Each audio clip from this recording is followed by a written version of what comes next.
Audio Jungle.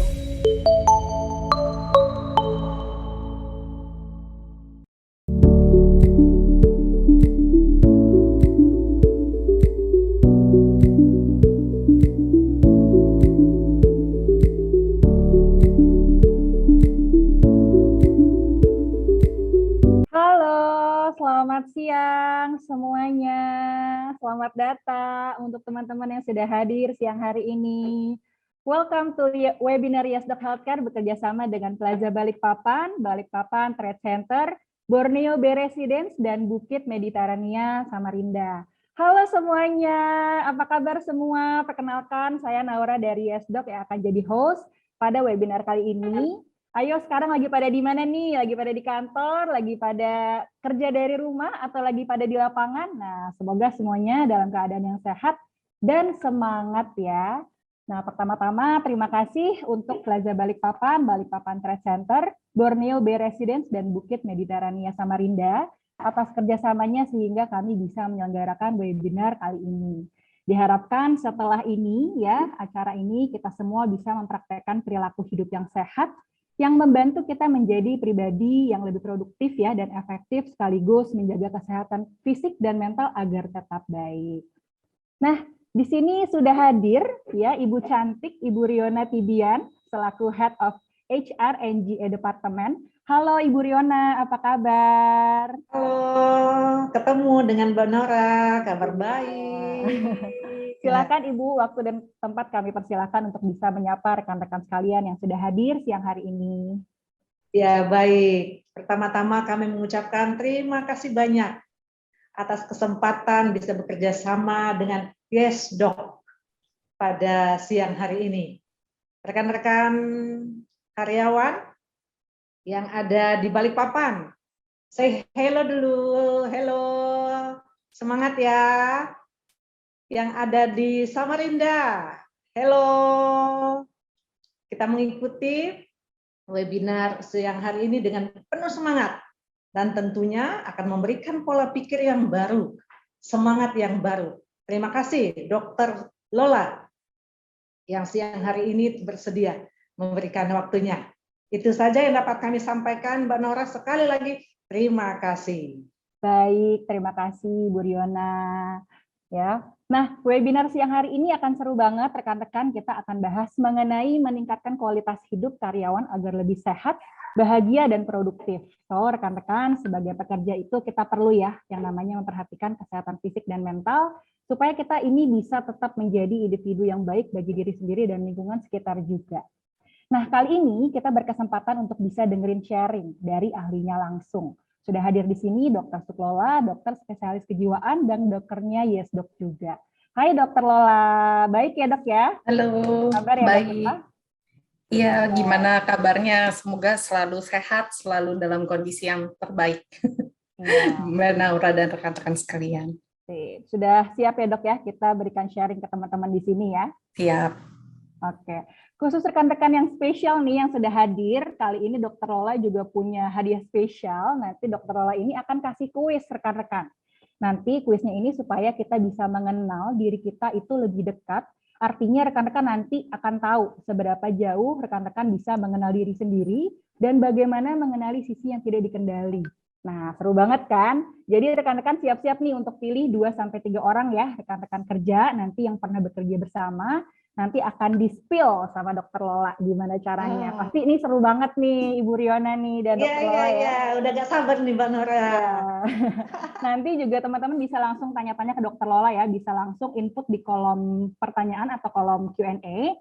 Nah, nanti Yesdoc juga akan apresiasi teman-teman yang udah tanya dengan memberikan voucher OVO senilai 300.000 untuk 3 orang pemenang. Yeay, asik dapat OVO buat beli takjil. Mantap. Tapi ada syaratnya ya teman-teman ya. Syaratnya teman-teman bisa download dulu aplikasi Yesdoc. Ada di App Store sama Google Play. Terus rekan-rekan juga bisa langsung follow Instagramnya Yesdoc di yesdoc_id. Nah, nanti yang beruntung akan kita pilih. Oke, nggak usah lama-lama lagi. Pasti pada udah nggak sabar ya. Kita dengerin langsung aja pemaparan dari Dr. Lola. Silakan Dr. Lola. Baik, terima kasih Mbak Naura, terima kasih atas waktunya Bu Riona dan rekan-rekan sekalian. Saya senang sekali karena benar-benar semangat sekali di jam yang biasanya ngantuk. Ya mudah-mudahan ini bisa membawa teman-teman ke pemahaman yang baru dan mudah-mudahan nggak ngantuk lagi gitu ya teman-teman. Oke, di screen sepertinya belum terlihat ya di layar. Belum dok. Nah ini udah mulai terlihat tapi belum full. Oke, sudah mulai terlihat ya. Baik. Jadi teman-teman, saya coba perbesar. Oke. Nah teman-teman pernah nggak sih berpikir, oh ya kalau orang yang sehat itu pasti orang yang bahagia. Benar nggak sih teman-teman pikirannya kayak gitu? Mungkin kita bertanya-tanya ya, benar nggak ya, saya harus sehat dulu baru bahagia. Atau saya cukup bahagia aja, maka saya akan jadi sehat. Nah, kita akan bahas satu persatu. Jadi sebenarnya, kalau teman-teman bilang kata sehat, banyak sekali dari antara kita yang berpikir sehat itu cuma ada di sehat fisik aja. Sehat itu yang penting bebas penyakit, yang penting saya nggak kenapa-napa, itu artinya saya hanya berpikir sehat dari segi fisik. Padahal tadi juga udah di-mention nih sama Bu Riona, bahwa sehat itu banyak loh jenisnya, ada 3 jenis utama, yaitu sehat fisik, yang tadi yang konsep kita berpikir sebelumnya, ada sehat jiwa, dan ada sehat sosial. Nah, sehat jiwa itu apa sih? Sehat jiwa itu kalau kita bisa merasakan senang dan bahagia. Kalau kita bisa mau terus berkembang, kayak teman-teman nih siang hari ini ya, walaupun ngantuk-ngantuk, tapi terus mau berkembang, makanya ikut ini webinar pagi ini. Siang ini, sorry, itu kan jadi sayangnya yang ngejelimet deh.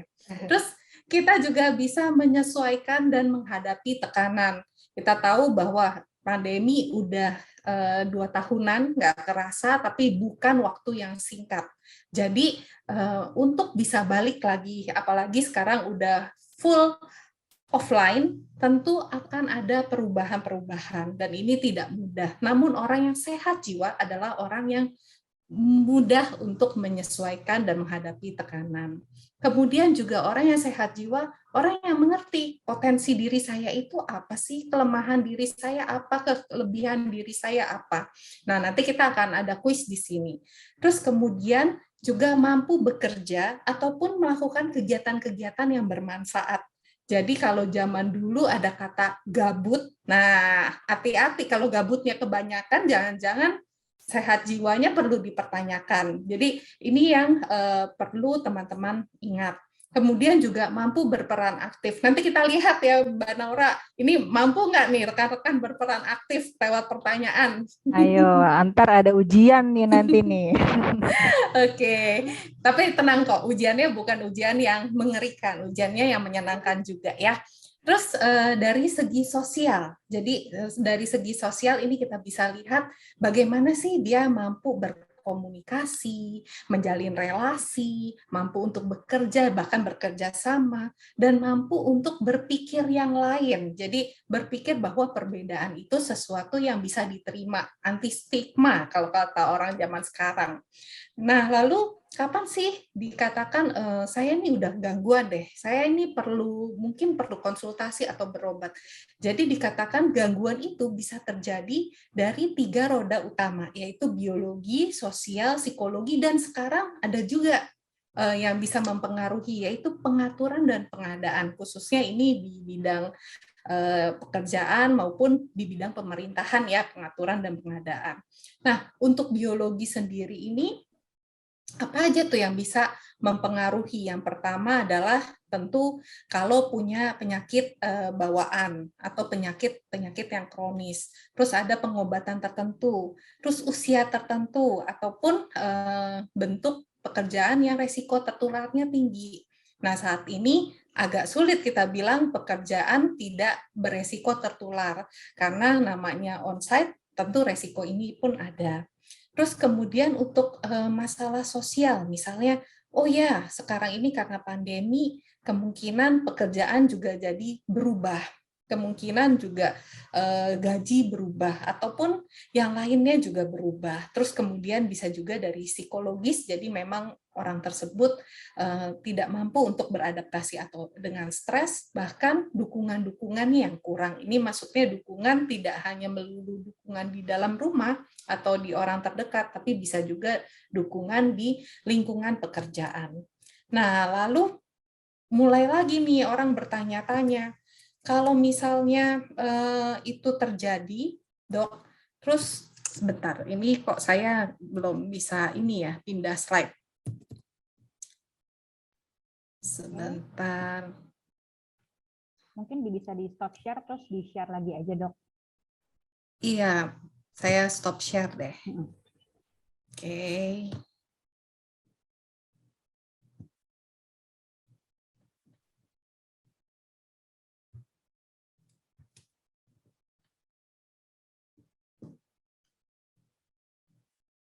Oke. Nggak mau. Oke. Nah, terus kemudian ada yang bertanya-tanya nih.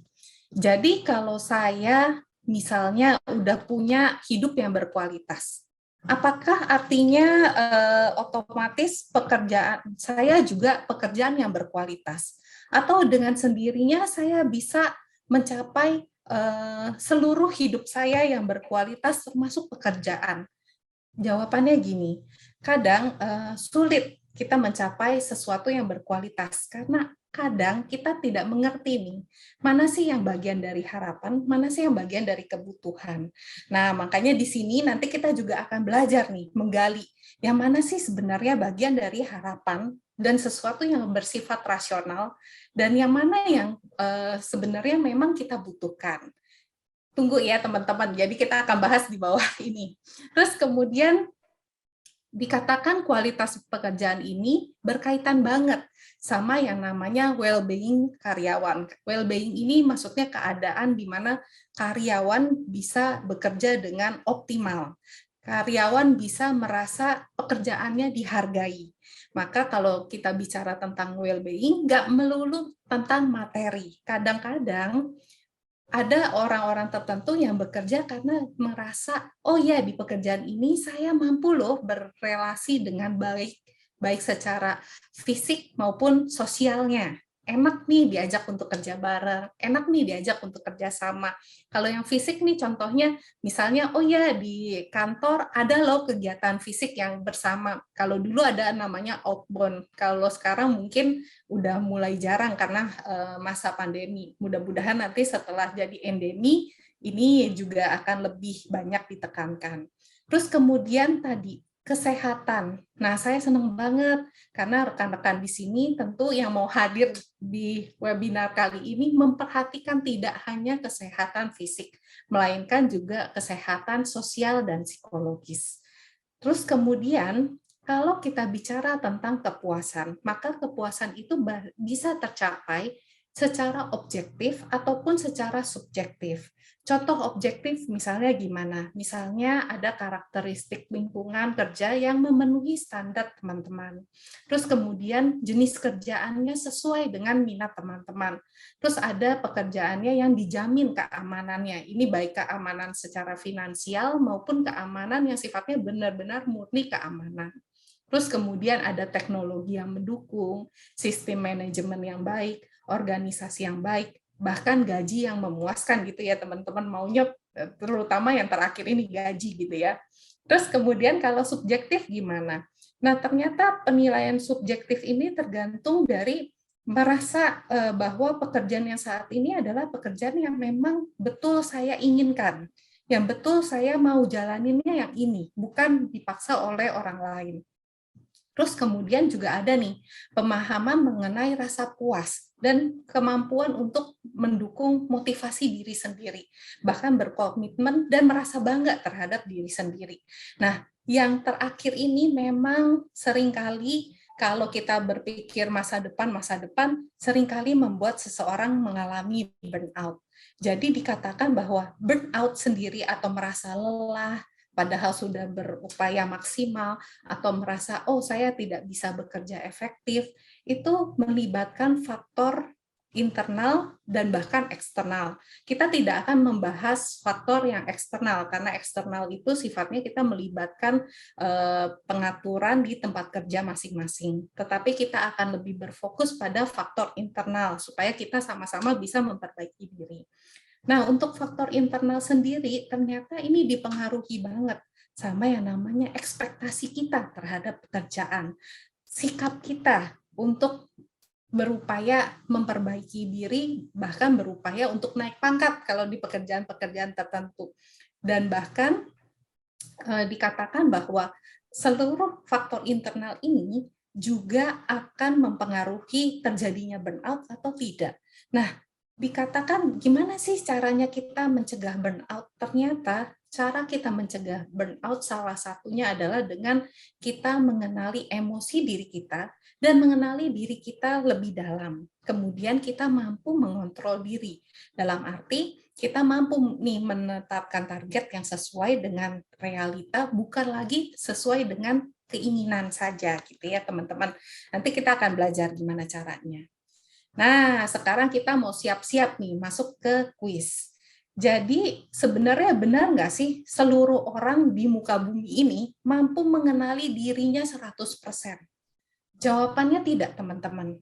Jadi di setiap orang yang ada di muka bumi ini ada 4 daerah yang dia bisa mengetahui, dan ada juga daerah yang dia tidak mengetahui tapi orang lain mengetahui.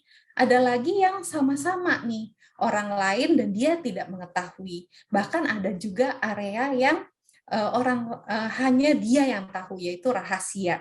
Nah, kalau misalnya daerah yang terbuka, misalnya seperti saat ini, saya lagi bicara, teman-teman bisa lihat saya lagi bicara. Itu adalah area yang terbuka. Kalau area yang hanya saya yang tahu, itu contohnya rahasia-rahasia terpendam ya teman-teman. Jadi yang sengaja kita tutup-tutupin, kita nggak mau orang lain tahu. Nah, kalau yang daerah yang orang lain tahu, tapi saya nggak tahu, itu contohnya mungkin Ibu Riona melihat nih rekan kerjanya, oh kok dia kerjanya kurang efektif nih. Kalau misalnya dia begini mungkin lebih efektif nih. Nah, itu daerah yang memang hanya bisa diamati oleh orang di luar kita supaya kita juga bisa tahu area itu memang perlu kita tanyakan. Kalau area misteri untuk pelatihan sekarang tidak akan kita bahas karena ini perlu beragam teknik di sini. Tapi yang ini yang kita bisa lakukan. Nah, jadi teman-teman, gimana sih caranya supaya saya bisa tahu nih daerah yang saya tahu tentang diri saya itu jadi terbuka lebar, nggak cuma yang tadi yang orang lain bisa lihat atau yang saya pendem-pendem doang. Saya mau tahu nih gimana sih tanggapan orang tentang diri saya. Maka tadi saya udah minta ke Bu Naura juga udah sempat mention bahwa coba teman-teman pilih 2-3 orang yang pernah bekerja dengan teman-teman, lalu lakukan beberapa pertanyaan ini. Coba tuliskan perilaku positif apa sih yang saya sukai dari dia. Terus kemudian kasih saran supaya perilaku ini bertambah sering dilakukan. Misalnya saya suka si A, karena si A ini datangnya selalu on time misalnya. Nah, coba kasih saran. Oh ya, tapi pernah nih kejadian si A ini nggak on time karena dia misalnya kebanyakan ngurusin kucingnya atau apa gitu. Nah, coba dikasih saran di situ. Ya, kamu mungkin bisa melakukan ini dan lainnya. Terus kemudian tulis juga perilaku negatif yang tidak saya sukai dari si A. Misalnya, oh dia suka ini nih kalau ngobrol di WC kenceng-kenceng misalnya atau apa gitu ya.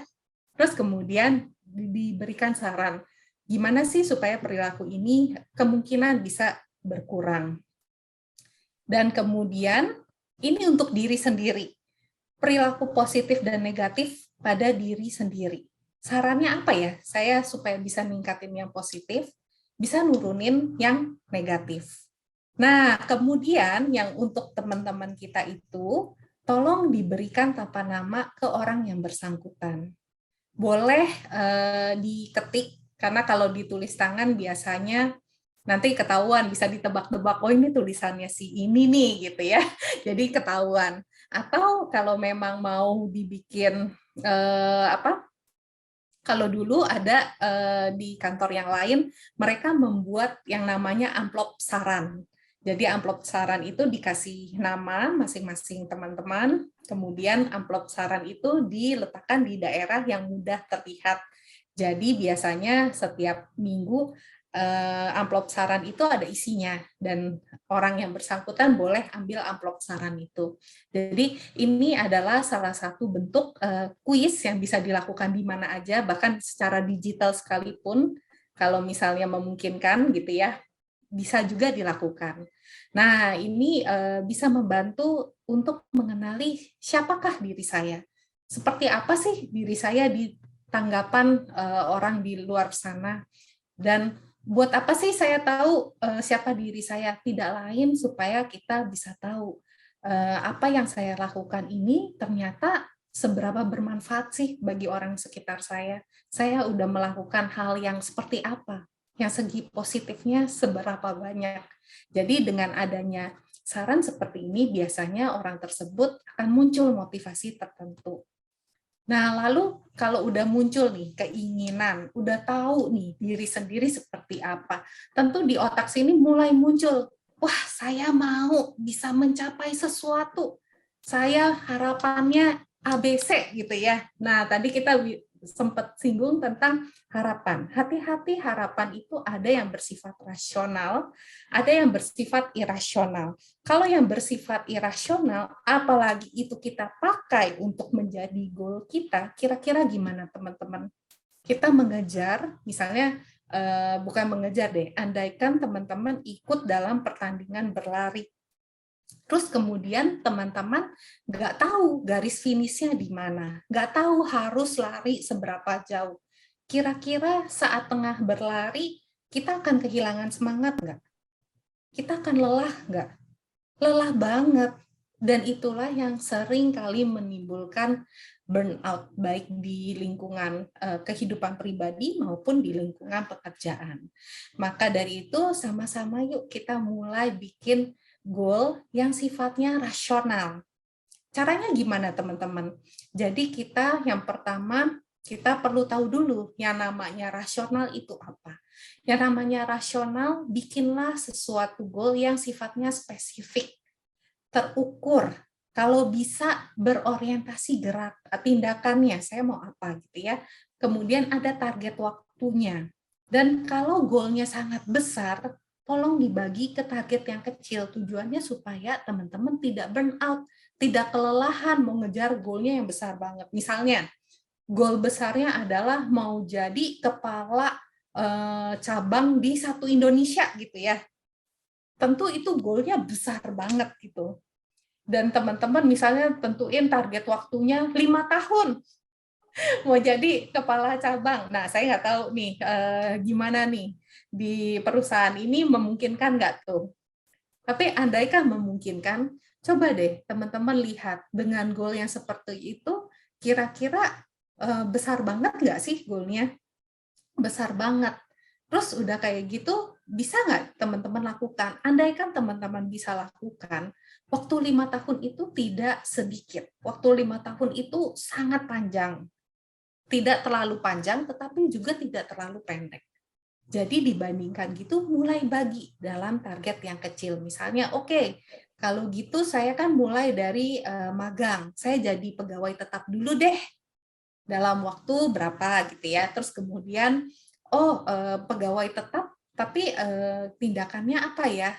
Mulai dipikirin, oh ya saya mau tindakannya, oh ya mulai deh, saya mulai disiplin nih. Datangnya misalnya nggak telat. Itu tentu goal yang kecil seperti itu lebih mudah diterapkan dibandingkan goal yang sangat besar kayak tadi. Nah, jangan lupa berikan reward. Reward ini nggak mesti bentuknya barang, nggak mesti bentuknya gaji dari orang, tapi reward ini bisa datangnya dari dalam diri sendiri. Misalnya hanya sekedar pengakuan dari diri sendiri bahwa bilang, misalnya namanya siapa, namanya kayak saya Lola, Lola, wah kamu hebat, kamu udah bisa nih mencapai ini. nikmati betul bahwa saya udah bisa nih mencapai yang ini gitu ya. Nanti setiap pencapaian-pencapaian itu tolong dikasih reward. Tujuannya reward ini agar mengingatkan kita. Saat motivasi kita mulai turun, kita diingetin lagi, oh kemarin saya sempat bisa capai nih. Berarti untuk yang kali ini walaupun sulit, saya masih bisa nih capai. Saya perlu deh berjuang lagi.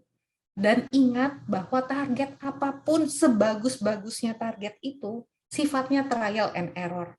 Artinya nggak selalu sekali kita jalanin itu tentu langsung terjadi. Bisa jadi yang kita jalanin ini belum cocok sehingga kita perlu ganti lagi. Itulah yang namanya trial dan error. Dan ingat juga masing-masing dari kita ini sangat unik. Jadi jangan niru, kamu targetnya apa? Kamu targetnya begitu, saya juga deh, ikutan deh. Jangan, karena nanti yang ada nggak sama. Masing-masing dari kita tuh cara larinya beda-beda. Dan ingat, ada beberapa kata yang sebaiknya kita tidak gunakan, yaitu harus, pasti.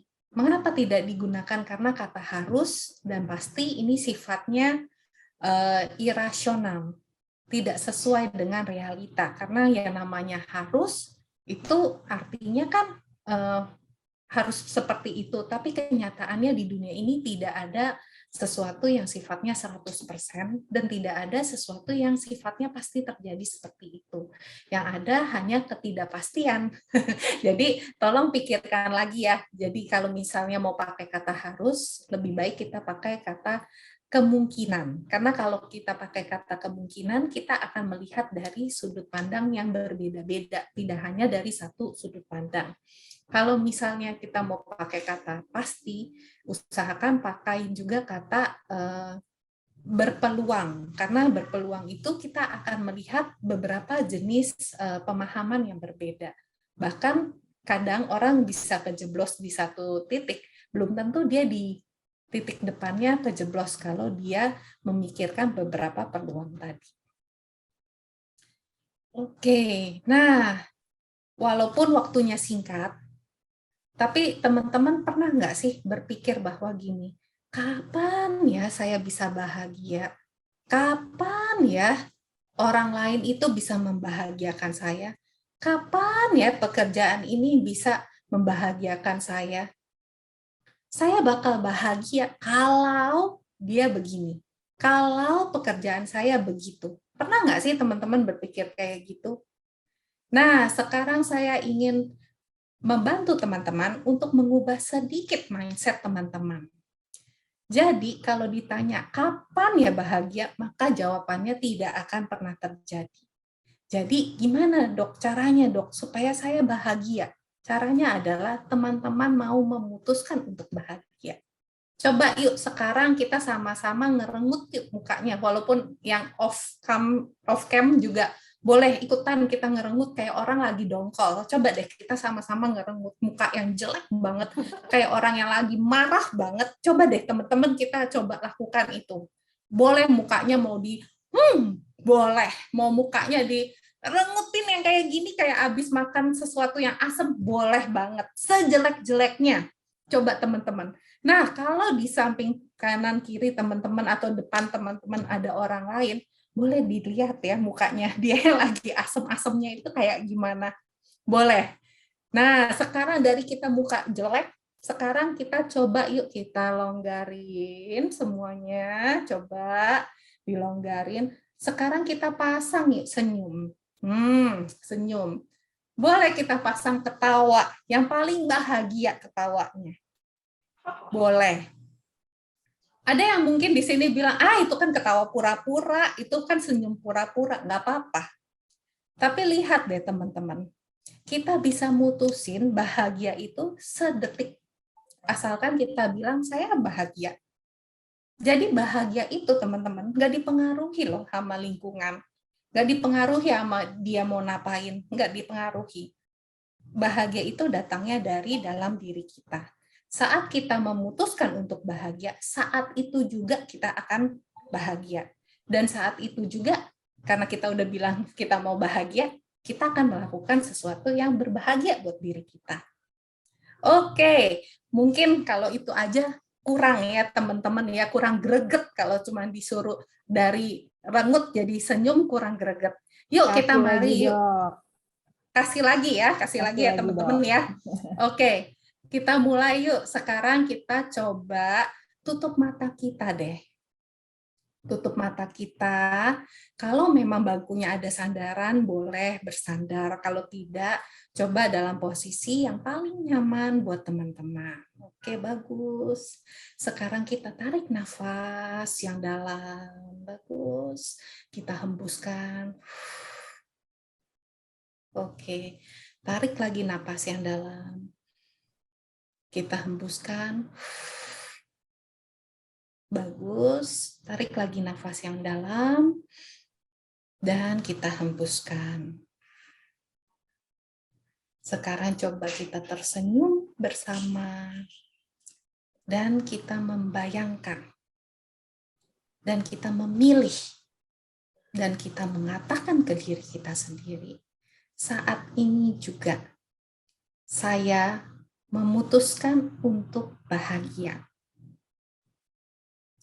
Katakan lagi, saat ini juga saya memutuskan untuk bahagia. Bahagia adalah pilihan. Saya bahagia karena saya memilih untuk bahagia. Saya berhak bahagia. Saya boleh bahagia. Dan saya adalah orang yang mampu bahagia. Karena sejak saat ini dan seterusnya, saya memutuskan untuk bahagia. Bahagia adalah pilihan saya.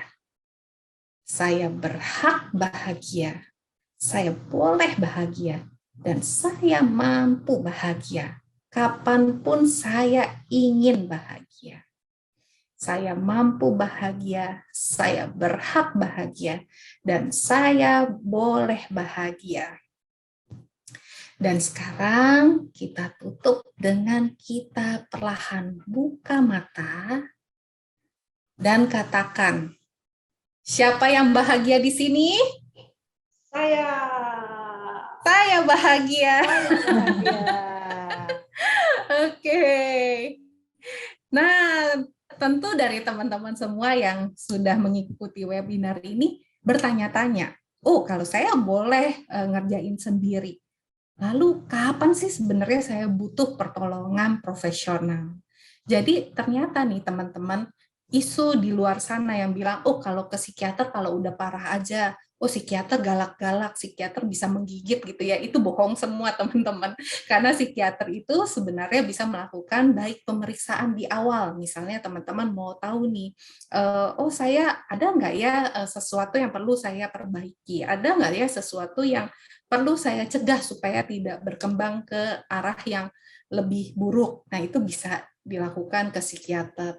Kemudian peningkatan taraf kesehatan mental. Nah, sekarang ada banyak teknik di bagian kejiwaan yang berfungsi peningkatan taraf kesehatan mental. Contohnya, pelatihan untuk meningkatkan konsentrasi.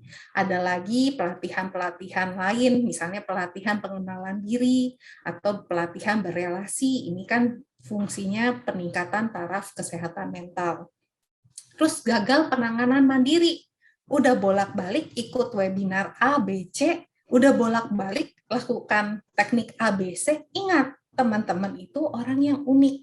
Masing-masing dari kita punya kelebihan, kekurangan sendiri, dan kecocokan sendiri. Nah, kalau misalnya udah melakukan ABC ternyata belum berhasil juga, jangan-jangan saat itu teman-teman butuh pertolongan profesional. Lalu ada hendaya atau gangguan fungsi. Misalnya yang tadinya semangat kerja, bisa menyelesaikan pekerjaan dengan baik, saat ini kok ngerjain sesuatu jadi kayaknya susah ya untuk berpikir, oh saya kok jadi nggak bisa ngapa-ngapain ya. Nah, jangan-jangan teman-teman butuh pertolongan profesional. Lalu ada gangguan kejiwaan yang menyertai, misalnya cemas, depresi, atau gangguan yang lainnya. Nah, ini yang paling penting ya teman-teman. Kalau sudah muncul gejala menyakiti diri, ataupun orang lain. Ini wajib untuk pergi ke profesional kesehatan mental. Jadi gejala menyakiti diri ini bisa jadi merupakan perilaku yang aktif dilakukan ataupun yang pasif. Misalnya saya jadi udah nggak mau lagi lah urus diri saya sendiri, nggak mau lah mandi juga udah nggak mau makan juga udah nggak mau itu artinya gejala menyakiti diri secara pasif. Nah mungkin teman-teman perlu untuk segera berkonsultasi atau rehabilitasi pasca sakit, baik sakit fisik maupun sakit-sakit yang lain, termasuk sakit hati ya teman-teman. Ini kita nggak apa-apa ya sambil bercanda-canda sedikit supaya nggak ngantuk. Oke, sekian pemaparan dari saya kembalikan ke host. Oke, thank you Dr. Lola untuk sharingnya. Nah, berarti dengan kita mengenali diri sendiri, kita bisa kendalikan ya dok ya, diri kita bisa lebih baik lagi. Betul. Dan dengan kuis Dr. Lola tadi juga yang tadi dokter sarankan ya, juga bisa sebagai sarana nih untuk bisa seseorang itu punya motivasi tertentu. Kalau misalkan kita udah tahu nih, bahwa dari rekan-rekan kita ternyata kita orangnya begini ya, gitu. Kita jadi termotivasi untuk bisa upgrade.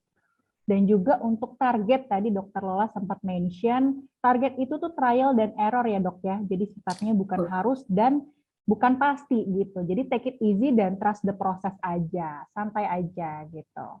Nah teman-teman semua, rekan-rekan semua, apakah sudah bahagia? Sudah bahagia. Belum? Ada yang jawab belum? Nah berarti harus memutuskan untuk bahagia, karena bahagia adalah keputusan ya dok ya ternyata. Orang-orang selama ini cari, mana nih gue nggak bahagia. Ternyata bahagia itu kita yang memutuskan, bahagia atau tidak. Keren banget Dr. Lola. Nah rekan-rekan semua silahkan nih untuk mau tanya-tanya sama Dr. Lola langsung ya. Langsung aja tanyain di kolom Q&A, nanti bisa dapat voucher OVO 300.000 untuk 3 orang pemenang. Sebelum kita bacain pertanyaan-pertanyaan yang sudah masuk, ini ada iklan yang mau lewat berikut ini. Kita bacain ya dok ya, pertanyaan-pertanyaan yang udah mulai masuk. Yang pertama kita bacain dari Kakak Hari Setiawan dari Plaza Balikpapan. Halo Kak Hari. Kak Hari bilang, dok apakah gangguan jiwa atau mental dimulai sejak masa kanak-kanak? Silakan dok. Baik, jadi kalau kita ngomongin tentang gangguan, kita perlu berfokus pada yang tadi, slide yang pertama ya. Jadi dinyatakan gangguan kalau dia tidak mampu menjalankan fungsinya yang dikatakan sehat jiwa, yaitu tidak mampu berbahagia, tidak mampu untuk bermotivasi diri, tidak mampu menghadapi tekanan, tidak mampu bertindak aktif, tidak mampu untuk berelasi, itu yang dikatakan sebagai gangguan. Nah, gangguan ini sifatnya tidak melulu hanya terjadi pada orang dewasa, bisa terjadi pada siapapun, termasuk anak kecil sekalipun. Memang betul di saat ini ada gangguan-gangguan tertentu yang kalau kita bilang namanya gangguan perkembangan yang memang sudah terlihat dari masa kanak. Tapi tidak melulu gangguan-gangguan yang lain pasti terlihat dari masa kanak. Jadi beda-beda kasus, beda-beda.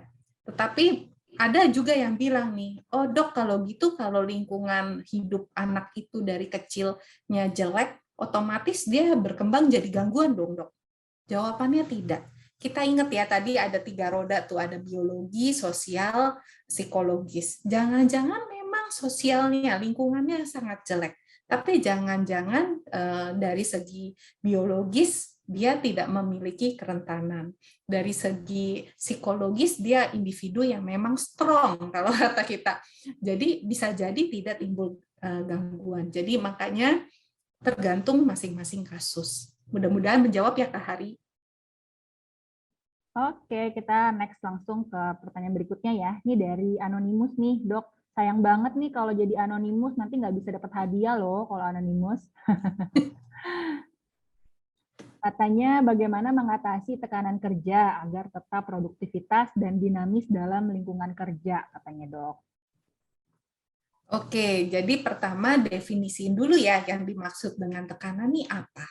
Karena bisa jadi tekanan itu tidak melulu Misalnya rekan kerja itu jahat gitu ya perilakunya atau apa gitu ya. Tekanan itu bisa jangan-jangan datang dari dalam diri kita. Misalnya kita punya harapan yang muluk-muluk, mau begini, mau begitu, mau gajinya misalnya 100 juta, tapi saya mau hongkak-hongkak kaki aja deh di kantor. Jangan-jangan ya kayak gitu. Jadi coba kenalin dulu. Ini tekanan yang dimaksud tadi, apakah tekanan yang datangnya dari pikiran kita sendiri, kecemasan kita sendiri akan kondisi masa depan kita? Atau tekanan ini datangnya memang dari rekan kerja yang tidak nyaman untuk diajak bekerja sama? Atau tekanan yang datangnya dari mana nih? Jadi kalau saya selalu menyarankan dicatat, apa sih yang saya sebenarnya anggap sebagai tekanan? Terus kemudian pilah mana yang bagian internal saya. Jadi kalau saya berbuat sesuatu akan ada perubahan, mana yang datangnya dari eksternal saya. Misalnya si A orangnya jutek sehingga saya nggak nyaman di kerjaan. Itu kan berarti faktor eksternal.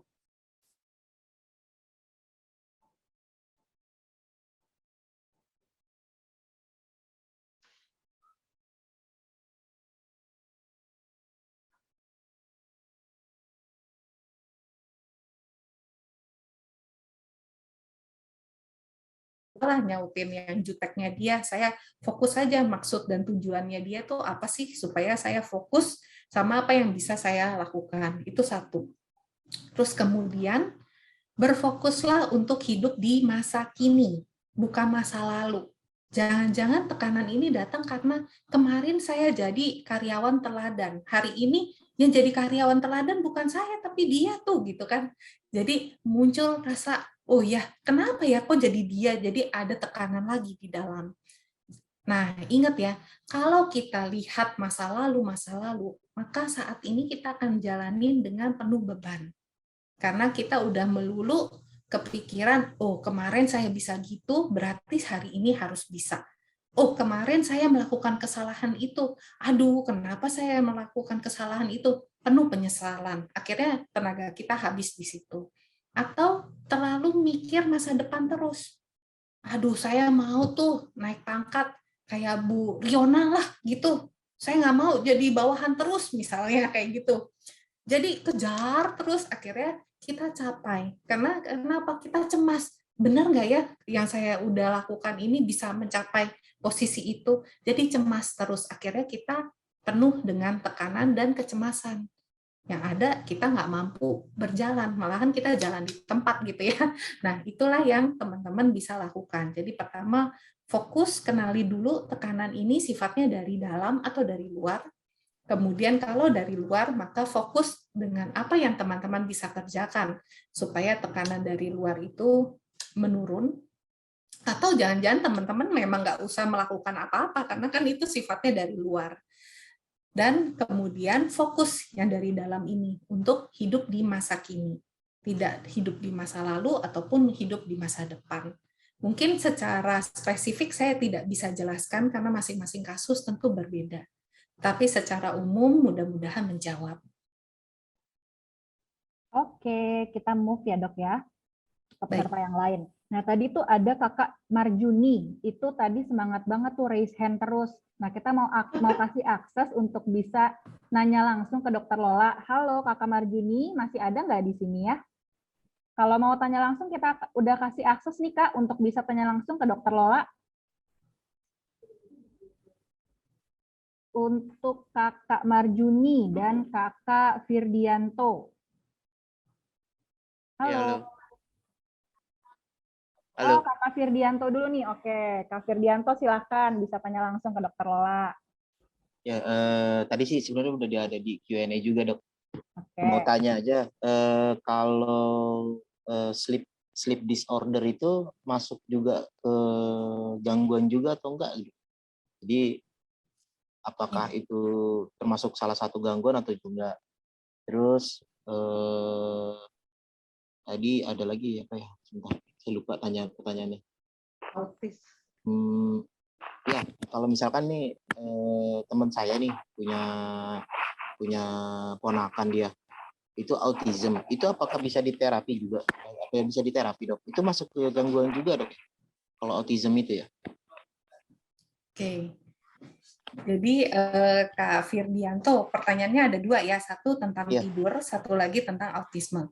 Nah, kalau saya akan jawab dari autisme dulu. Autisme ini memang masuk dalam gangguan perkembangan pervasif, artinya tidak bisa disembuhkan. Artinya lagi hanya bisa kita tingkatkan kemampuan yang sudah ada. Jadi biasanya autisme sendiri ada derajat-derajatnya ya, ada yang ringan, sedang, berat. Nah, tergantung derajat dari masing-masing kasus, dan biasanya itu memang perlu dilihat apa sih fungsi apa yang mau dilakukan pertama untuk pelatihannya. Jadi biasanya pelatihan pada autisme sifatnya supaya dia mampu untuk hidup secara mandiri. Walaupun tidak menutup kemungkinan beberapa kasus autisme tidak bisa hidup mandiri 100%, tetapi perlu didampingi. Karena balik lagi itu dikatakan sebagai gangguan perkembangan pervasif.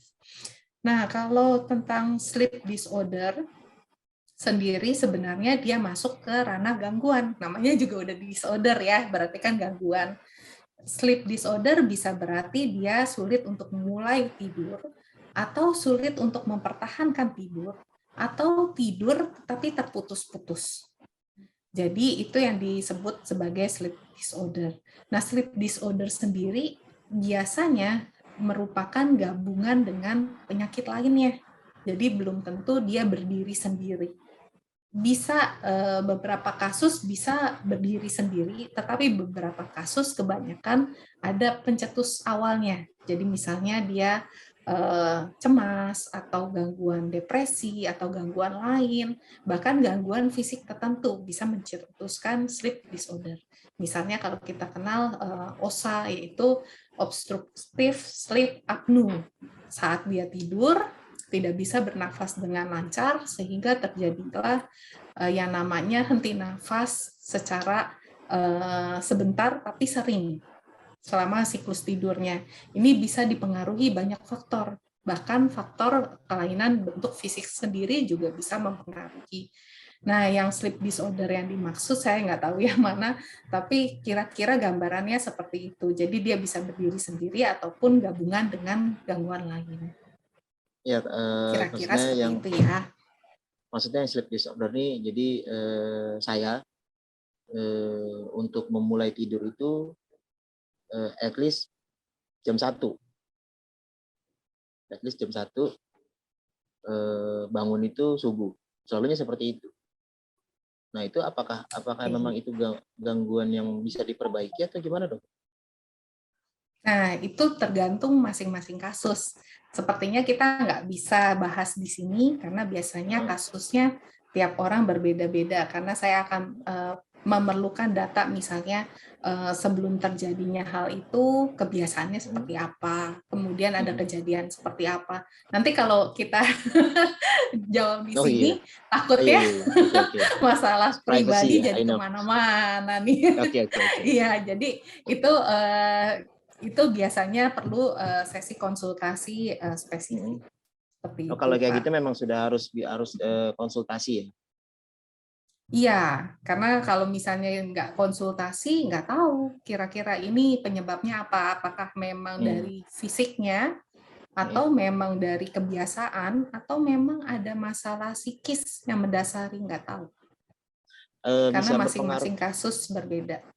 Bisa berpengaruh ke internal organ nggak sih, Dok? Bisa, jadi tergantung. Kalau misalnya penyebabnya memang dari awal udah ada kondisi fisik yang mendasari, kalau kita nggak obati, otomatis dia akan mengganggu fungsi organ yang lain. Kalau dari psikis sendiri tidak ditangani dengan baik, otomatis dia akan meningkatkan peradangan di sel-sel otak dan akan menyebabkan gangguan lain. Jadi saya nggak tahu ini lebih ke yang mana. Karena ya tadi masing-masing kasus memang kita perlu periksa lebih lanjut. Oke, Dok. Terima kasih, Dok. Oke, terima kasih Kakak Firdianto. Kita lanjut lagi nih, Dok. Pertanyaan dari Kakak Rizky Arif Rahman. Halo Dok, saya mau bertanya, mau lebih tahu penjelasannya sih Dok untuk penyakit bipolar. Zaman sekarang itu kan banyak anak-anak muda kalau mentalnya lagi down, nyebutnya dirinya kena bipolar. Apakah bipolar itu mudah masuk ke mental atau psikologis setiap orang? Terima kasih, dokter. Baik. Jadi zaman sekarang istilah-istilah itu banyak banget ya. Ada bipolar, dibilangnya lagi lagi itu, lagi apa halu gitu ya. Lagi wage gitu, artinya berwaham. Padahal ternyata istilah-istilah itu nggak sama dengan gangguan mental bipolar yang dimaksud. Jadi bipolar itu adalah gangguan suasana perasaan. Jadi dia bisa berubah dari suasana perasaan yang sangat senang menjadi suasana perasaan yang sangat sedih. Dan suasana perasaan yang berubah ini juga akan mempengaruhi perilaku dia, cara berpikir dia, bahkan cara dia merespons sesuatu. Nah, bipolar ini sendiri kalau secara biologis atau dasar di bagian otaknya, itu secara singkat kita bilang terjadi semacam kejang di daerah emosi orang tersebut, sehingga dia tidak bisa lagi mengontrol emosinya dengan baik. Jadi jangan melulu nih rekan di kantor misalnya, dia lagi senang, dia ketawa-ketawa, habis siang dimarahin bos, terus jadi merengut, terus dibilang, oh lagi bipolar. Nggak sama ya, jadi bipolar yang dimaksud nggak kayak begitu. Nah, kalau bipolar sendiri, biasanya ada ciri-cirinya.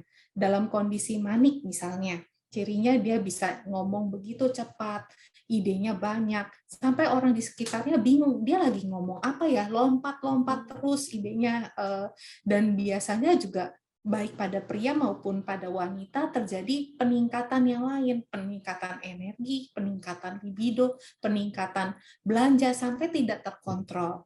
Itu kalau dia dalam kondisi mood yang lagi manik atau mood yang lagi tinggi-tingginya. Nah, kalau mood yang lagi rendah, itu dia bisa sampai segitu sedihnya, tidak mau melakukan aktivitas apapun, kemudian nggak mungkin lagi untuk bekerja, bahkan untuk makan pun mungkin dia juga sudah tidak ada keinginan. Dan kondisi naik turunnya perasaan ini tidak dipengaruhi sama lingkungan sekitar. Jadi tidak ada stresor pun bisa jadi hal itu terjadi. Dan itu tidak bisa dikontrol, nggak bisa kita bilang sebagai orang sekitarnya, kamu doa aja, semoga ini semua berlalu. Nggak bisa. Karena kondisi bipolar ini perlu mendapatkan obat supaya moodnya lebih stabil. Namanya mood stabilizer. Seperti itu. Itu secara singkatnya ya, mudah-mudahan bisa membantu. Jadi jangan dibilang, oh orang habis dimarahin bos dia sedih, katanya oh kamu depresi nih. Atau misalnya habis ditelepon gebetan ketawa-ketawa masuk ke kantor dibilang, oh kamu lagi bipolar nih, buktinya kamu lagi manik ketawa-ketawa melulu. Jangan gitu ya. Jadi kalau misalnya ada pencetus awalnya yang jelas, jangan-jangan memang itu perubahan suasana perasaan aja yang sifatnya normal. Gitu. Oke, semoga terjawab ya Kak Rizky ya. Nah, kita ada pertanyaan lagi nih, baru masuk dari tadi di kolom komen ya kayaknya ya. Sebentar. Ini dari Kakak Zevanya Gosal. Halo dok, mau bertanya, apa jika kita stres atau kelelahan dalam pekerjaan sampai mengganggu pola makan, bisa dibantu dengan mengubah mindset atau bagaimana? Karena sudah pernah dicoba, pun hasilnya masih sama. Sometimes karena hal itu terjadi, bisa mengganggu semua aktivitas. Please advise dok, thank you. Oke, jadi kaitannya mengubah mindset supaya apa nih? Apakah supaya jadi nggak lapar?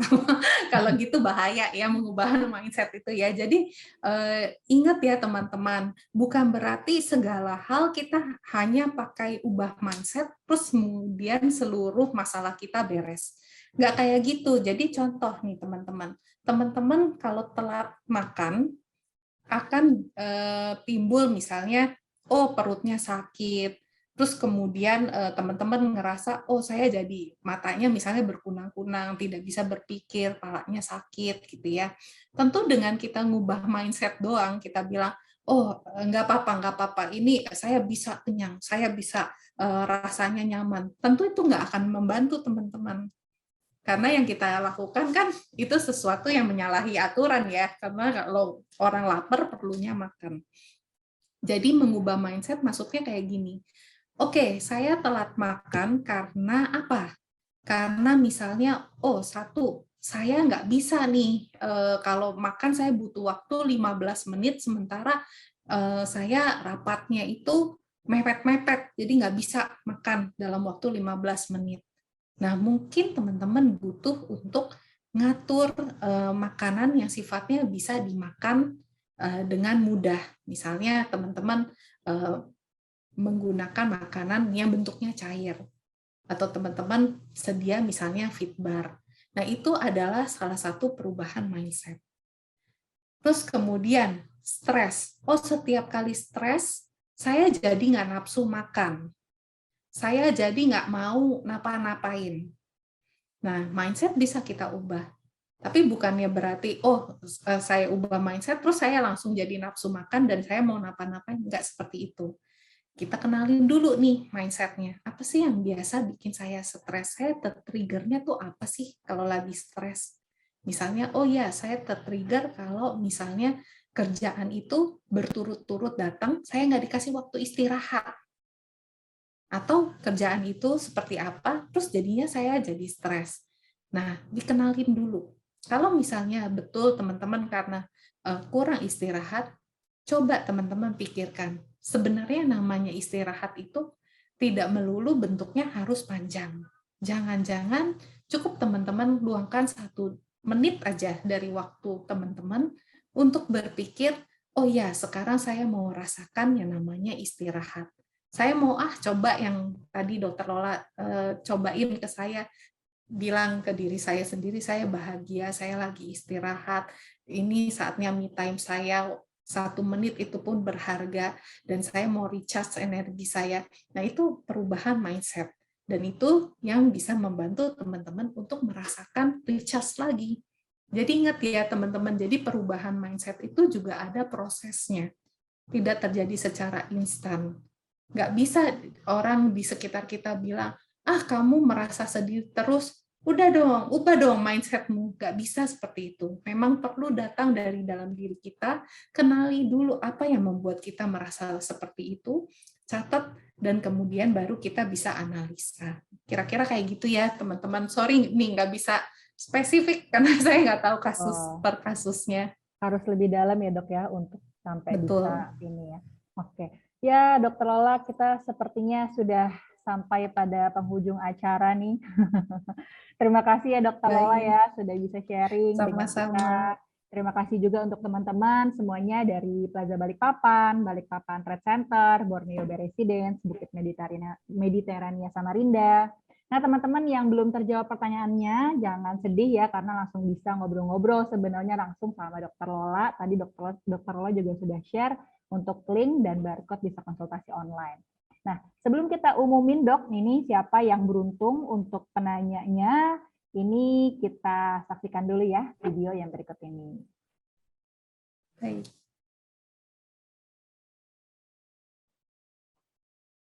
Ya nih teman-teman yang beruntung. Yang pertama itu dari Kakak Hari Setiawan. Hore! Selamat. Yang kedua dari Kakak Firdianto Juniko. Dan yang ketiga dari Kakak Zevanya Gosal. Terima kasih kakak-kakak sekalian ya. Untuk teman-teman yang beruntung jangan lupa ya download aplikasi YesDoc di App Store dan Google Play. Terus teman-teman bisa ke Instagramnya YesDoc, YesDoc_ID untuk follow. Dan informasiin juga nomor OVO-nya ke admin YesDoc. Baik, demikian kita sampai di penghujung acara. Terima kasih ya YesDoc mengucapkan untuk semua antusiasnya teman-teman hadir siang sore hari ini ya di Balikpapan sudah sore, kami di Jakarta semua. Semoga sharing webinar kali ini bisa bermanfaat dan bisa bikin kita lebih semangat dan aware juga pastinya dengan kesehatan fisik dan mental. Ingat rekan-rekan semua, di dalam tubuh yang sehat terdapat jiwa yang kuat. Sukses dan sehat selalu untuk kita semua. Sampai ketemu di webinar YesDoc Healthcare selanjutnya. Bye. Terima kasih semua. Terima kasih. Sama-sama. Terima Mohon kasih, maaf ya. Seluruh pertanyaannya nggak bisa terjawab. Iya, kapan-kapan lagi dok. Kapan-kapan lagi. Baik. Ya, terima kasih. Audio Jungle.